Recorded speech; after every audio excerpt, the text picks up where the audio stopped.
Right, today I'm going to cover off the first oil change on the Royal Enfield Classic 500 Chrome.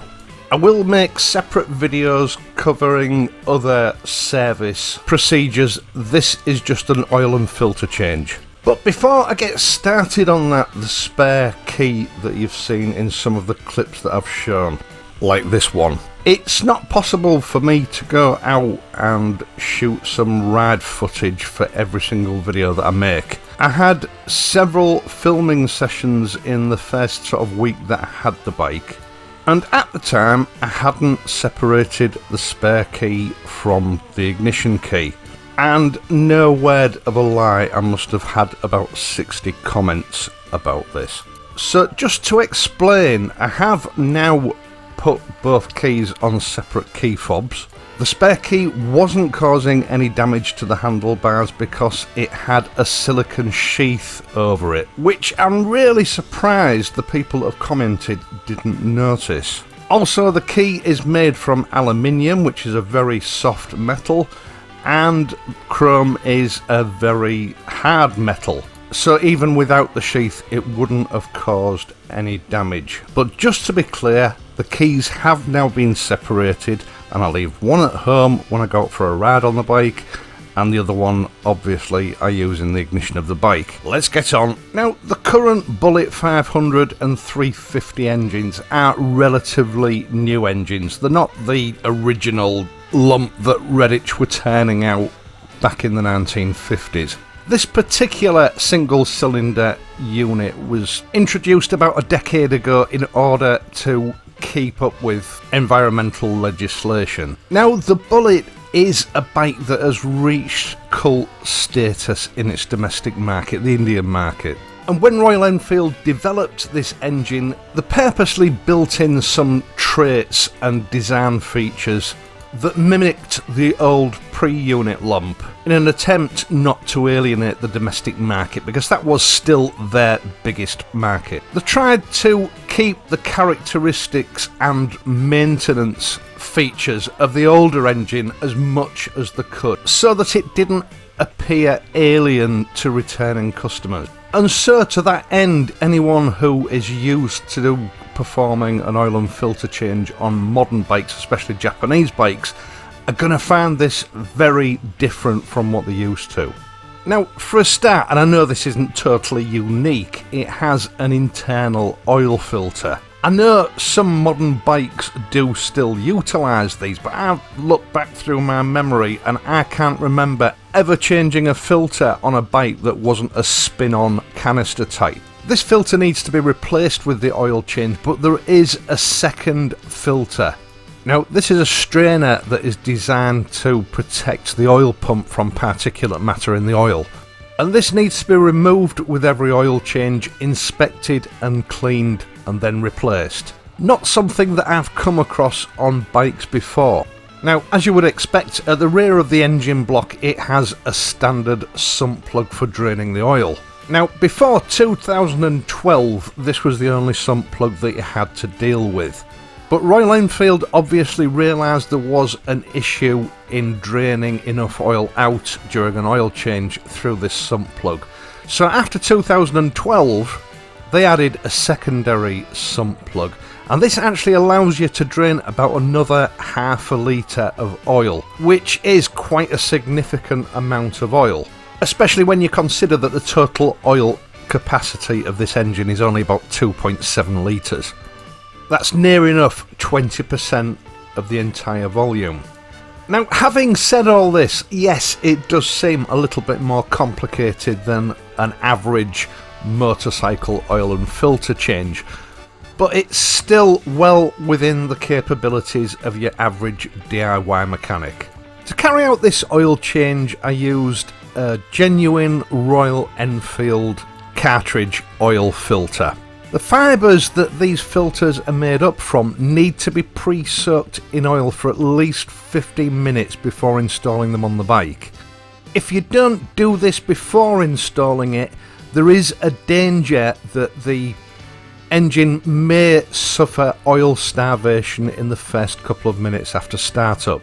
Royal Enfield recommend 15W 50 grade semi-synthetic oil. This means that the lubricant is made up from part synthetic lubricant and part mineral oil. And when purchasing products like this, I would advise you to err on the side of caution.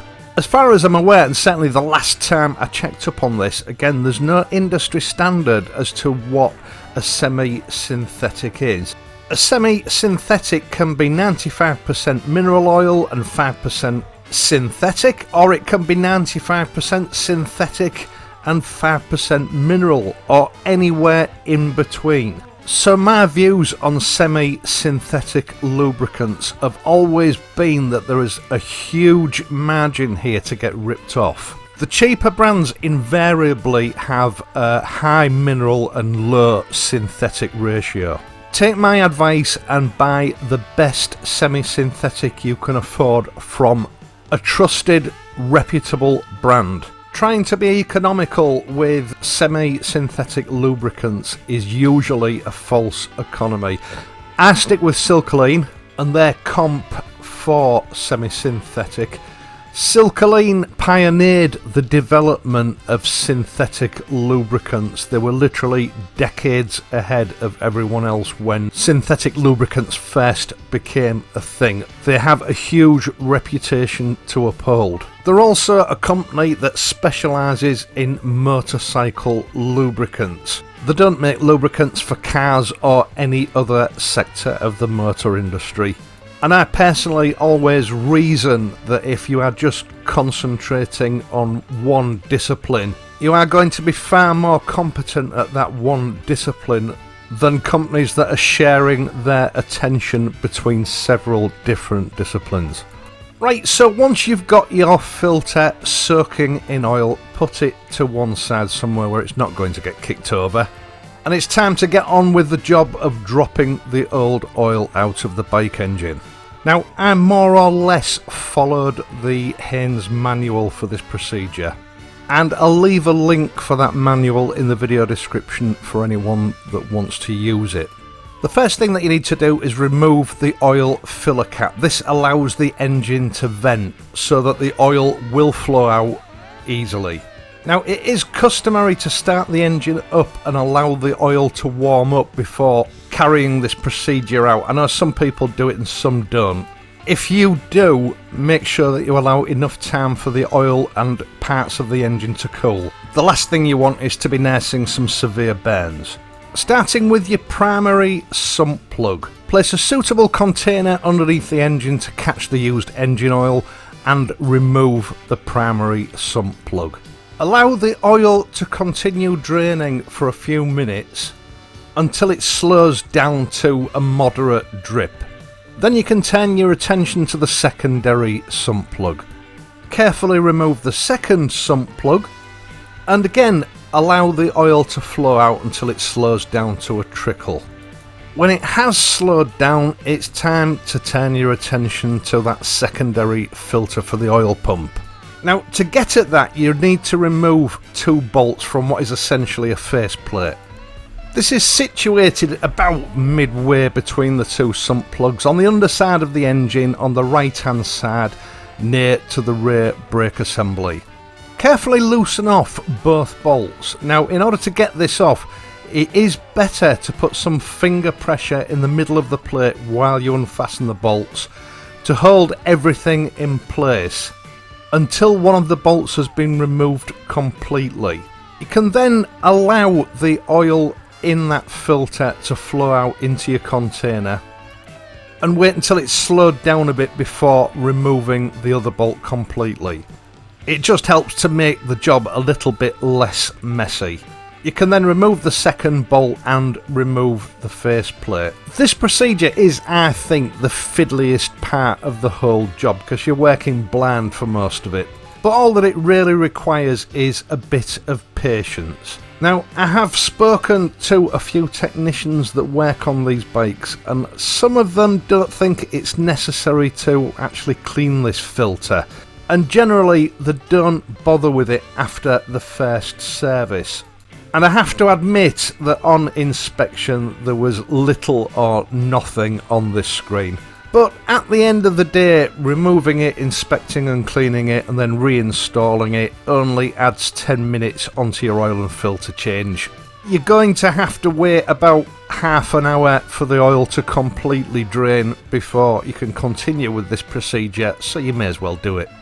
Now, while you're allowing the remainder of the oil to drain from your engine, you can turn your attention to the parts you've removed for cleanup.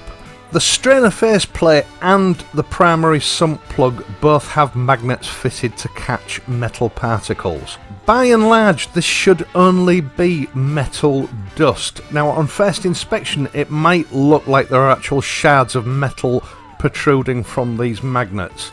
But as you'll remember when you paired with iron filings when you were a kid with a magnet, these particles of dust tend to sit on top of each other, and they've both got a north and south pole, so they protrude further than you would expect, and it gives the impression that they are actually shards of metal. Clean both magnets off with a cleanish cloth and inspect those particles. It should just be a very fine dust, which would indicate that the bike is going through a healthy stage of running. Having said that, the odd small sharp piece of metal from rags that haven't been cleaned off when the engine's been assembled, or other detritus from the assembly process, may be present. You certainly shouldn't find any large pieces of metal. On the whole, what I found did surprise me. I expected it to be worse than that, especially with a low tolerance build like the Royal Enfield Bullet. Absolutely nothing to be concerned about. Now, the faceplate for the filter is sealed with an O-ring. This should be cleaned and inspected. If there's any damage to it or if it's deformed in any way, it should be replaced. But providing the faceplate hasn't been over tightened at any stage, these O-rings should last for years. In a way, I'm glad that they've used O-rings because very little tightening pressure is required to form an effective seal with an O-ring. They're really efficient at sealing. The strainer itself wasn't bad, it was pretty clean. I just used Silkoline's brake and chain cleaner to blast it off and clean anything off that I couldn't see. This product is great for these kind of jobs because once you've cleaned it off, it just evaporates. Just remember to use it in a well ventilated area. Now, for both sump plugs, I noticed that Royal Enfield had used copper crush washers. That's not something you see very often these days. They normally use aluminium washers, but I do prefer copper because, again, it compresses much more easily than aluminium does. It doesn't need as much tightening force to form a proper seal. So there should really be no excuse for over tightening these sump plugs and stripping threads. Now, with copper crush washers, I would recommend that you always replace them each time you do a change. You can either order these with your oil filter, or if you're like me, buy an assortment of standard sizes and have them in your garage handy. Having them to hand on the shelf is always preferable to trying to reuse an old one because you don't have a replacement.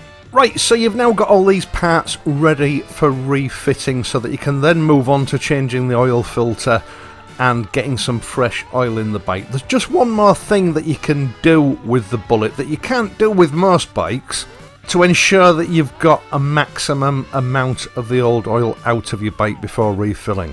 Now, the Bullet, contrary to what other reviewers might have told you, has one of these newfangled things called a Kickstarter.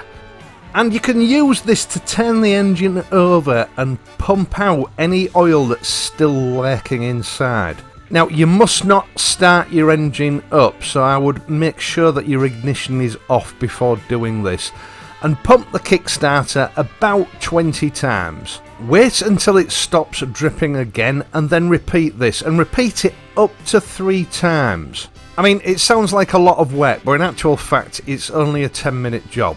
But this will coax about another half a litre of old oil out of the bike. It's well worth the effort. Now once the oil has stopped dripping out of the various openings and orifices underneath the engine, you've cleaned all the parts to be replaced, you've checked seals to make sure that they're intact, and you've replaced your crush washers, it's time to start reassembling. The first thing that you need to do is check all the mating surfaces, and with a clean cloth or a workshop wipe, clean all those surfaces down, make sure that they're free from any old oil and that the mating surfaces themselves are free from any grit or other detritus. You are, after all, relying on these surfaces as half of your seal when you replace your sump plug, etc. Put both sump plugs in finger tight as you can do them with your fingers. And then what I like to do at this stage is again use the Silcoline brake and chain cleaner just to remove any residual old oil that may have dripped out while you were fitting them. Now, as these sump plugs are fitted with copper crush washers, I personally, and this is just my personal view, don't see the point in torquing them up. And I have the same view when it comes to O-ring seals. As I've said, copper crush washers will seal very easily. There's very little force required to get an effective seal. So using an appropriate tool, tighten it up until you start to feel resistance, and then generally speaking, no more than 1/10 of a turn will get a good seal with no danger of stripping the threads. Common sense dictates that you should regularly check these, just to make sure that no oil is escaping. I've never encountered a problem personally, but if the next day you find they are dripping oil slightly, again, no more than 1/10 of a turn just to get that seal. And once you've done that, thoroughly clean the area to remove all traces of old oil. The last thing you want is old oil that's been sat on a ledge somewhere, dripping down over your sump plug and giving the impression that it's leaking when really it is not. Don't ask me how I know that. Refitting the oil pump strainer is fairly straightforward. Make sure that again that you clean the area up very thoroughly before attempting to refit it, and then push the strainer back into its receiver. Now leave it protruding very slightly so that the actual faceplate pushes it in the rest of the way. That will ensure that it seats properly. If you try to push it in too far, it's quite flexible and it will sort of concertina in on itself, then you've got to pull it out and straighten it out again.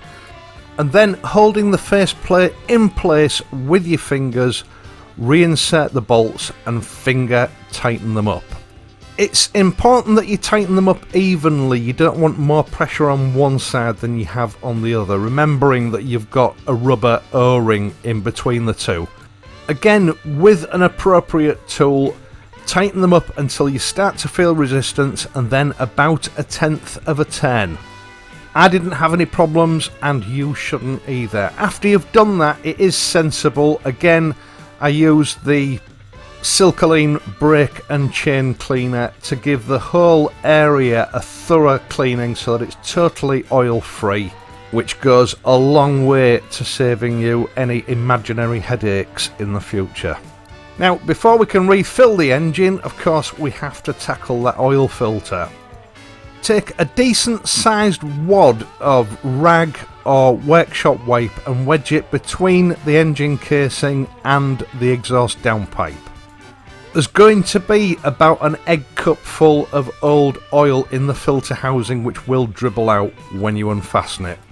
And doing this will ensure that you catch most of it. Now, the oil filter faceplate is spring loaded and it's quite a strong spring. So sequentially slacken off all 3 bolts until you can turn them by hand whilst putting firm pressure on the centre of that plate.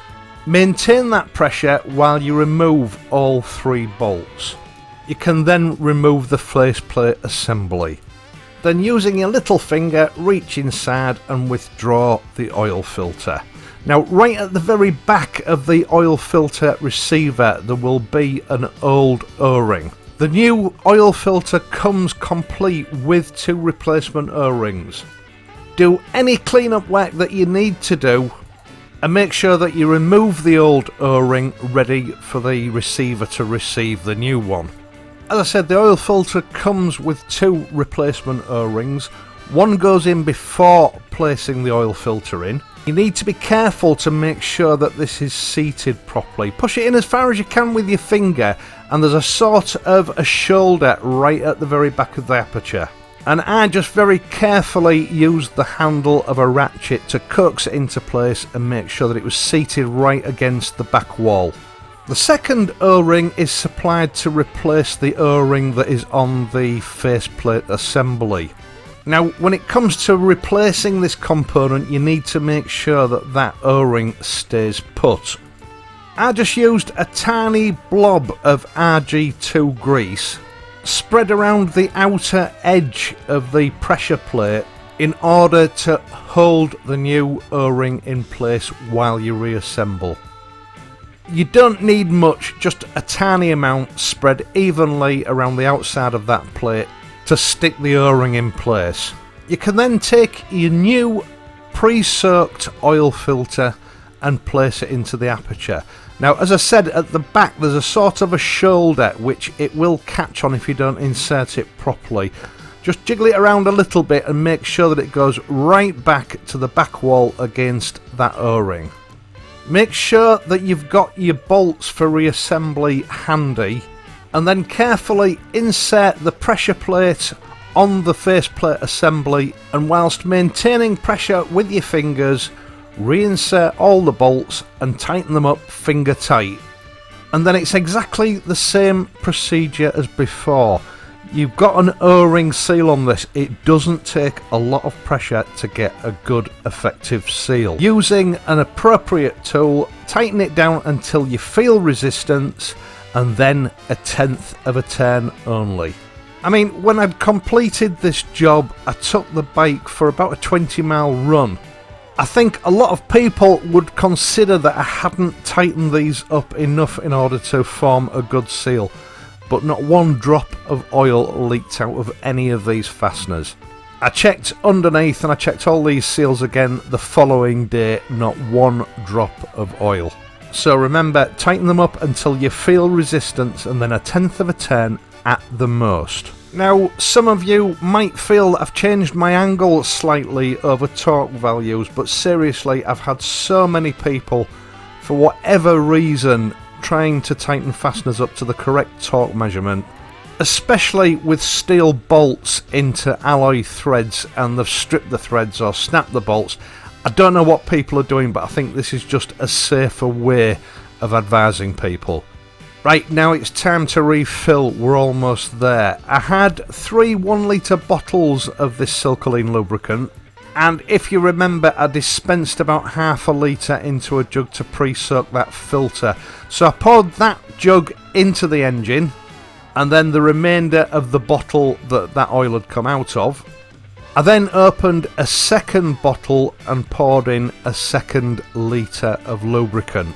Now, Royal Enfield and Haynes say that with an oil and filter change it should take 2.5 litres. Yet most technicians that work on these bikes say that it won't take much more than 2. Now, after I put the 2nd litre of oil in, I started the bike up and let it run for about 30 seconds to a minute, then switched off and waited for the oil to fill the window again. It didn't, none came back. I opened the 3rd bottle and put in about 200 millilitres until it reached the halfway point. I then did a good clean up, put all my tools away and took the bike out for about a 15 or 20 mile run. Now, on returning home, I let the bike cool down. I checked it both when I got home and the following morning, and it was showing about 3/4 full, so I doubt you would get any more oil than that in it. The strange thing with my bike as well, I don't know whether it's the same for all of them, I'm presuming it is, but when you start the engine, the window doesn't empty, it stays full. These little bullets certainly have some strange quirks. I did even consider at about 100 miles that the oil pump may have stopped working, but the bike seems to run perfectly fine, so obviously it is working. I just find it a bit odd, and it does make checking your oil levels a little bit difficult at times. Just one of those things. Right, that's about it for this video. Next week I will be giving a full 300 mile report, a sort of a 300 mile review of the bike, plus any differences that I noticed after that initial oil and filter change.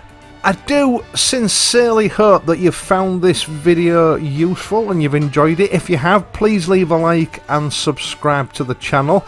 And if you do subscribe, don't forget to hit the notification bell so that you can be informed whenever I upload a new video. Thank you so much for watching this and my other videos. I really do appreciate it and the support that lends to this channel. If I've got time, I'll leave links in the video description for all the consumable products, etc. that I used, which hopefully will save me answering numerous questions. And I will, of course, be back next week. So until then, if you're riding, please ride safely, and I'll see you soon.